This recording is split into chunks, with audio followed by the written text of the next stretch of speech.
Que a paz de nosso Senhor e Salvador Jesus Cristo esteja com todos vós. Aqui quem vos fala é o irmão Jorge e desta vez quero vos trazer mais um estudo. Vamos falar sobre a origem das lutas, agora no capítulo 1. Esse estudo tem como objetivo orientar cada um em como não aumentar o peso da sua própria cruz, de maneira que ela esteja sempre possível de ser carregada até o fim da jornada. Porque quanto mais pesada for a cruz, mais difícil fica de caminhar com ela e de carregá-la até o fim. E muitas vezes o que torna a cruz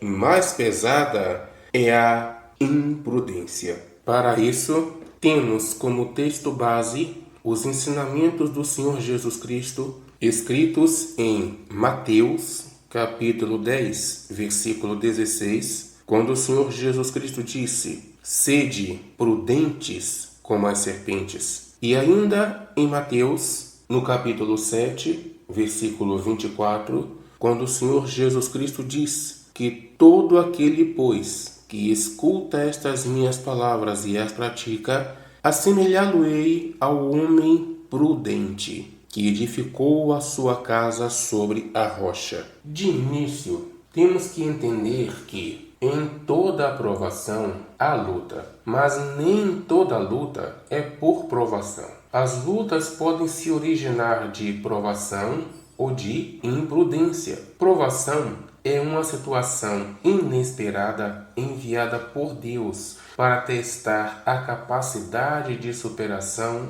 e a integridade de uma pessoa em relação aos seus princípios e valores morais, às suas convicções e crenças. Vejamos o que o próprio Deus nos diz em Deuteronômio, capítulo 8, versículo 2. Recordar-te-ás de todo o caminho pelo qual o Senhor teu Deus te guiou no deserto estes 40 anos, para te humilhar, para te provar, para saber o que estava no teu coração, se guardarias ou não os seus mandamentos. Meus queridos, é comum se ouvir dizer que Deus testa o seu povo porque quer abençoá-lo. Isso foi uma frase criada por alguém que se repetiu de boca em boca, de geração em geração, e passou a ser tida como verdade,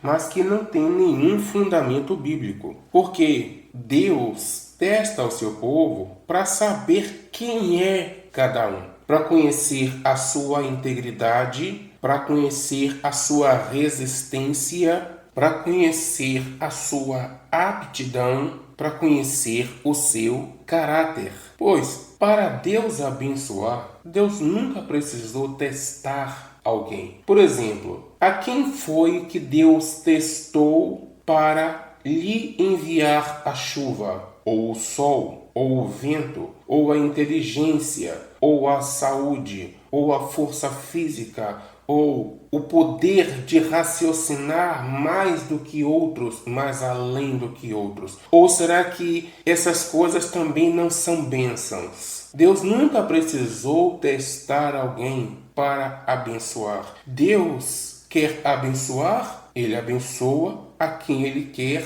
quando Ele quer, como Ele quer, o quanto Ele quer. Vejamos ainda o que o Senhor nos diz em Jeremias, capítulo 17, versículo 10. Eu, o Senhor, esquadrinho o coração, eu provo os pensamentos, e isto para dar a cada um segundo o seu proceder, segundo o fruto das suas ações. Por meio da provação é revelado o caráter, se é bom ou mal, a capacidade para saber o que pode ou não lhe pode ser confiado e a integridade para ser destacado o fiel. Como diz no Salmo 101, versículos 6 e 7. Os meus olhos procuram os fiéis da terra, para que habitem comigo. O que anda em reto caminho,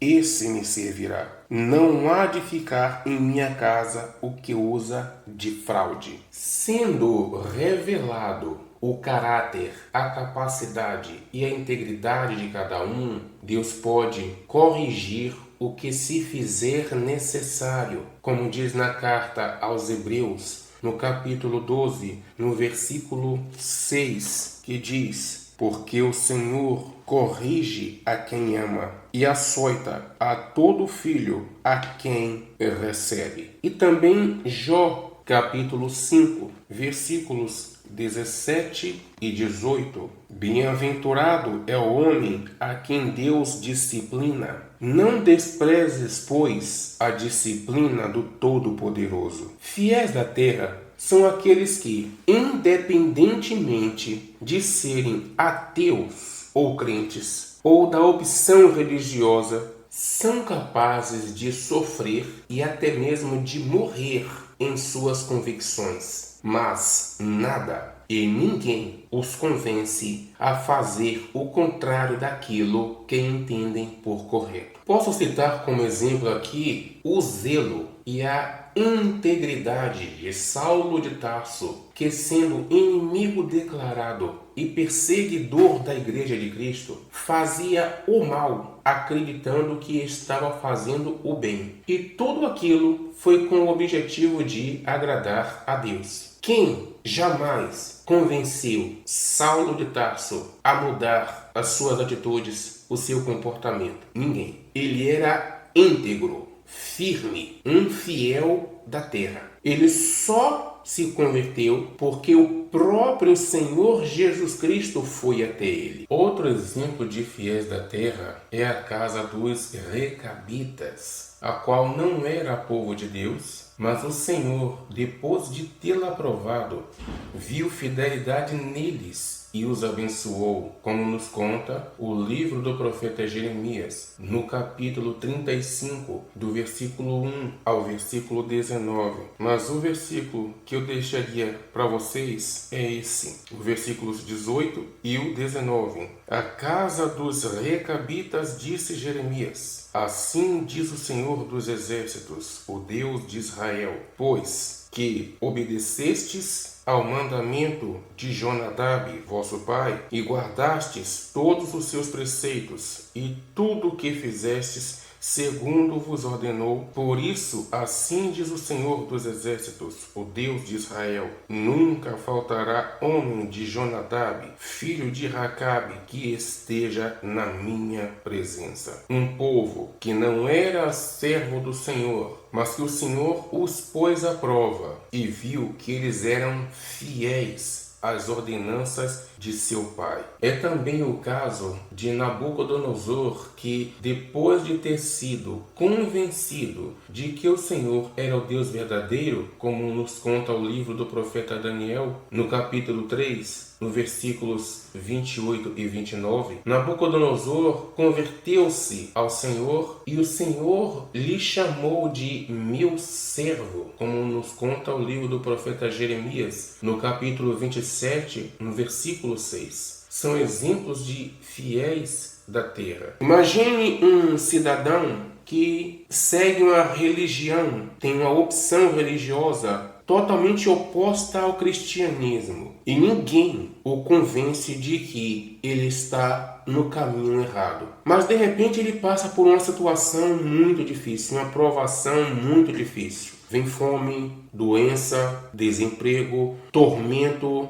e todos dizem para ele que o certo é ele se converter ao Senhor Jesus Cristo e que tudo vai melhorar para ele. Porém, ele, na sua mente e no seu coração, ele acredita que o certo é a religião dele. Se alguém o convencer a abandonar a sua religião para entrar no cristianismo, não mudou a mente dele, mudou os passos dele, mas a mente dele continua dizendo para ele que o certo é a religião dele. Quando ele estiver já há um bom tempo no cristianismo, que ele passar por outras situações difíceis e alguém disser para ele que o certo já é uma terceira religião, ele vai se converter também à terceira religião. Por quê? Porque na mente dele, ele tem a certeza que a primeira religião dele é que é a certa, mas ele não foi íntegro. Alguma situação,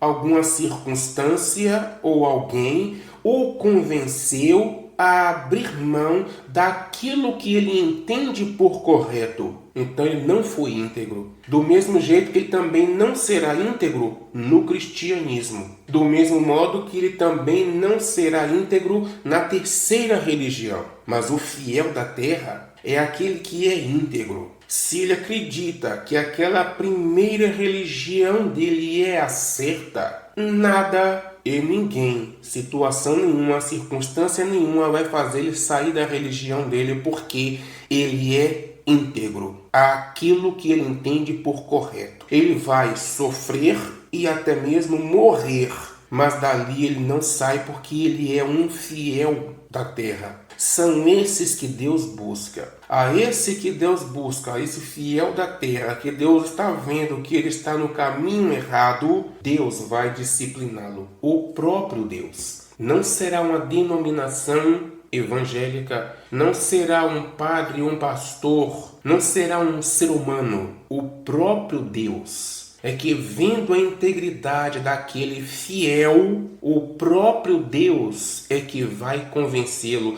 Até porque só o próprio Deus é que pode convencê-lo, porque ele é íntegro. Aquele fiel da terra é íntegro. Nada e ninguém, circunstância nenhuma, o convencerá a mudar, porque ele acredita piamente que aquilo é o certo, embora para nós cristãos seja errado, porque são esses que o Senhor procura para que habitem com o Senhor, o que é fiel, fiel da terra, fiel às coisas que ele entende por correto aqui na terra. Eu não creio que alguém tenha visto na Bíblia algum texto onde Deus chama covardes. Deus sempre escolheu os valentes e, mesmo assim, depois de tê-los chamado, os expôs a provações. Entendamos que valente não tem nada a ver com violento. Valentia e violência não tem nada a ver.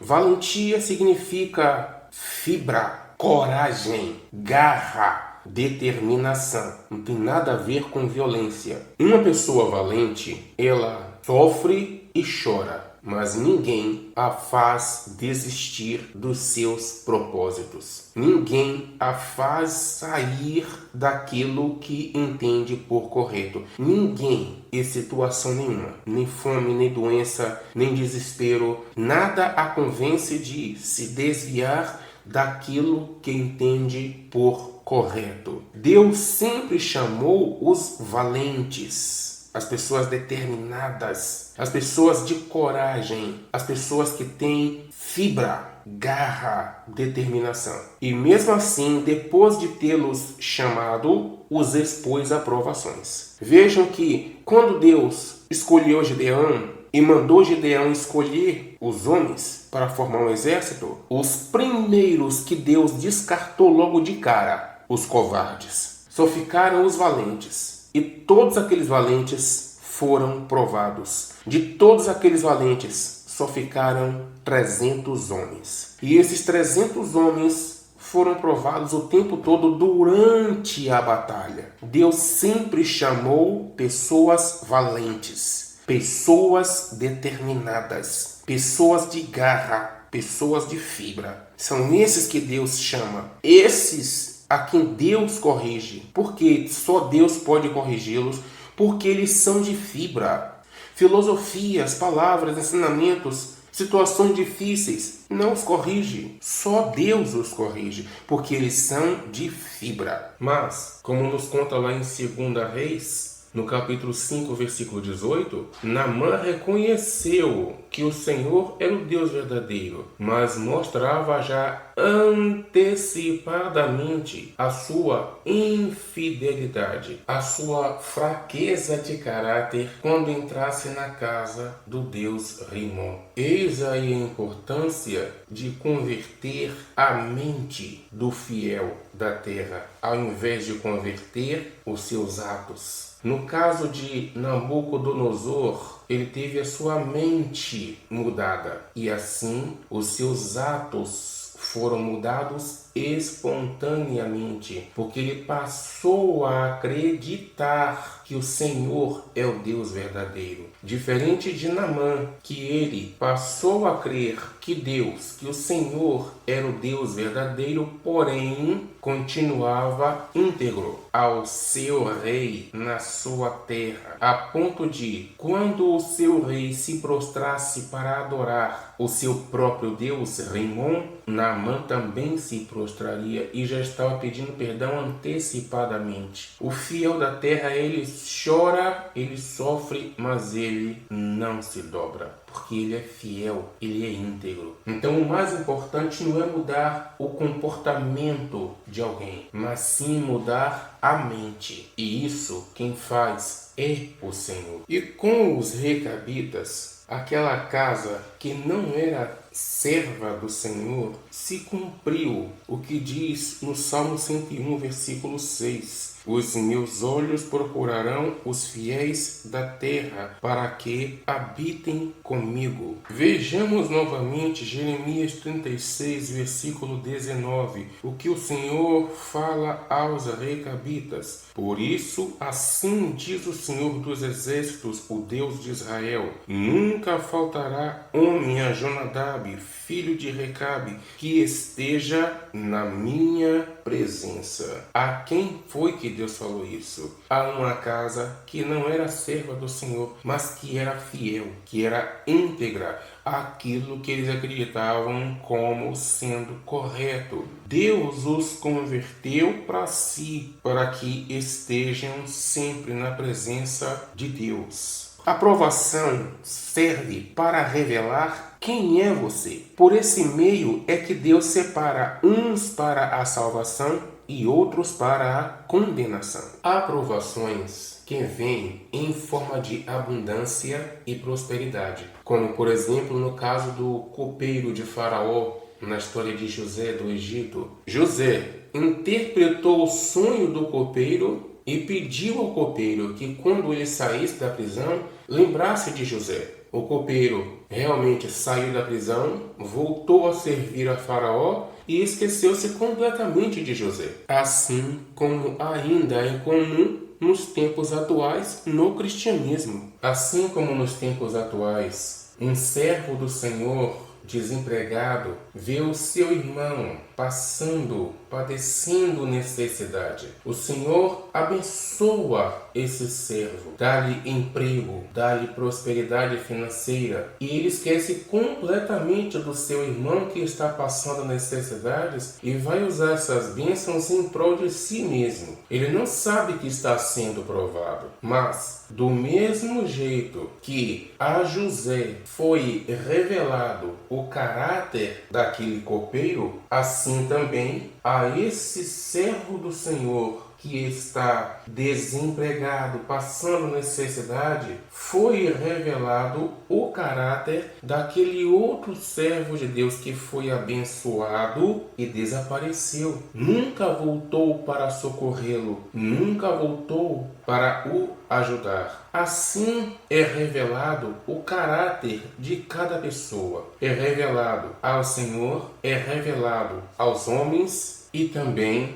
ao maligno. Aquele caráter se torna conhecido de todos. E é nisso aí que o Senhor vai vendo, vai percebendo onde há necessidade de correção e de disciplina. E aí o Senhor vai entrar para disciplinar, para corrigir, para que aquele não se perca. Porém, em sua grande maioria, as provações mais perceptíveis são aquelas que vêm em forma de contratempos, de sofrimentos e imprevistos. Provação pode ser confundida com tentação, porém tem objetivos diferentes. A tentação vem do maligno ou da própria cobiça humana, como no caso de Eva, que cobiçava o fruto da árvore do conhecimento do bem e do mal, e a serpente, percebendo, a induziu. Gênesis capítulo 3, versículo 1 ao 5. Mas a serpente, mais sagaz que todos os animais selváticos que o Senhor Deus tinha feito,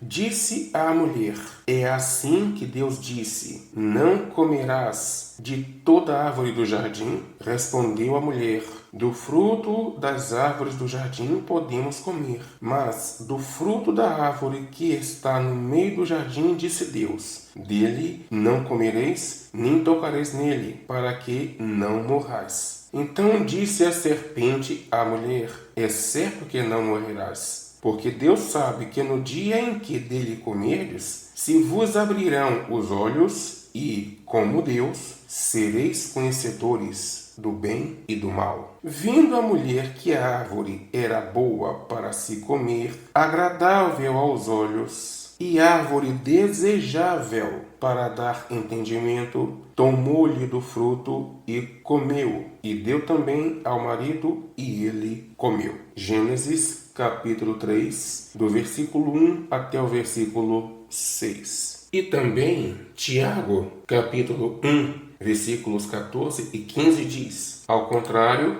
cada um é tentado pela sua própria cobiça, quando esta o atrai e seduz. Então, a cobiça, depois de haver concebido, dá à luz o pecado, e o pecado, uma vez consumado, gera a morte. A tentação, ela vem do maligno ou da cobiça humana para seduzir e convencer alguém para a prática de algo censurável ou não recomendável, e cujo objetivo final é a condenação. Enquanto que a provação não é um convite nem sedução, mas sim um teste para que se revele quem é você em determinada situação, como já foi lido em Deuteronômio capítulo 8, versículo 2 e Jeremias 17, 10. Uma tentação pode até fazer parte de uma provação, como no caso de Jó. Para quem já leu a história de Jó, sabe que tudo que Jó sofreu foi o toque do maligno em tudo que Jó possuía. A gente pode conferir isso em Jó capítulo 1, versículo 12, que diz assim: disse o Senhor a Satanás: eis que tudo quanto ele tem está em teu poder. Somente contra ele não estendas a tua mão. E Satanás saiu da presença do Senhor. Deus aqui estava dando nas mãos de Satanás tudo o que Jó tinha. Só o proibiu de tocar na vida de Jó. Então tudo que Satanás fez foi com a intenção maligna de fazer Jó blasfemar contra Deus. Já a intenção de Deus, usando essa tentação como prova para testar a integridade de Jó. E Jó foi aprovado em toda essa provação. Ou seja, foi uma tentação que fazia parte de uma provação. Jó estava sendo provado através de uma tentação. Não foi o próprio Deus que foi até Jó e tocar em tudo que Jó tinha. Não foi Deus que fez isso. Por isso que em Tiago 1, no versículo 13, ele diz: ninguém, ao ser tentado, diga: sou tentado por Deus. Porque Deus não pode ser tentado pelo mal, e Ele mesmo a ninguém tenta. Então, uma tentação pode vir em forma de provação, mas nunca uma provação é uma tentação. Nunca. Pois as provações são enviadas por Deus. E Deus a ninguém ele tenta. Sendo que a provação ou a tentação será conforme o que cada um possa suportar, como diz em 1 Coríntios, no capítulo 10, versículo 13. Não vos sobreveio tentação que não fosse humana, mas Deus é fiel e não permitirá que sejais tentados além das vossas forças. Pelo contrário, juntamente com a tentação, vos proverá livramento, de sorte que a possais suportar. A provação ou tentação será conforme o que cada um possa suportar, onde a finalidade da provação é discipliná-lo para que possa herdar a salvação. Enquanto que há situações também muito semelhantes que, porém, não são enviadas por Deus ou pelo maligno. Ou seja, não são provações e nem tentações. São sim adversidades que causam sofrimentos provenientes da imprudência de cada pessoa. Agora sim, vamos entrar de fato e de verdade no texto base do nosso tema, a prudência. Daremos continuidade em nosso próximo capítulo. Peço a todos que me ajudem a semear a palavra de Deus, enviando esses estudos para todos os seus contatos. Não deem likes. Eu não quero likes. Eu só peço que repassem para que a palavra de Deus, o conhecimento do Evangelho, o esclarecimento da palavra do Senhor chegue ao maior número possível. Se inscrevam no meu canal e vocês terão acesso a todos os outros estudos. Que Deus abençoe a todos e fiquem todos na santíssima e gloriosíssima paz de nosso Senhor e Salvador Jesus Cristo.